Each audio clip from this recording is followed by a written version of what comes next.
É isso que eu te falo aqui, ó. Para ele poder manusear qualquer objeto, ele tem que andar com os dois pés, né? E as mãos livres.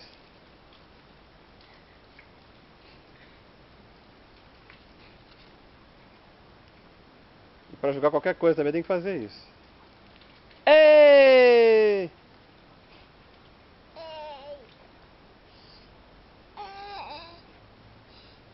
Joga, joga, joga, vai.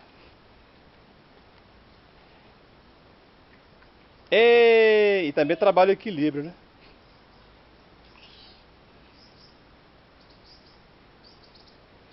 Ei! Olha, esse foi mais longe. Muito bom. Que garoto forte. É? Você quer descer aqui embaixo?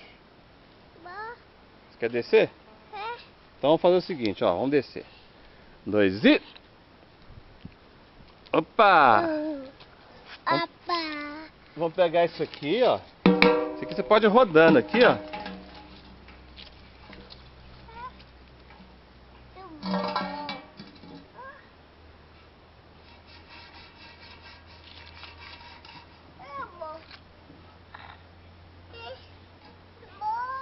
Você podia colocar os gravetinhos, as folhas dentro da latinha. Aqui, ó. Colocar tudo aqui dentro, ó. Opa! Que bom! Aqui, aqui.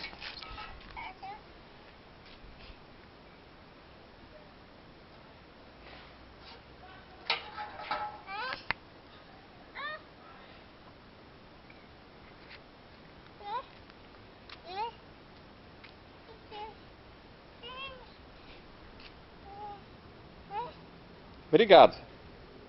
Obrigado, João Lucas.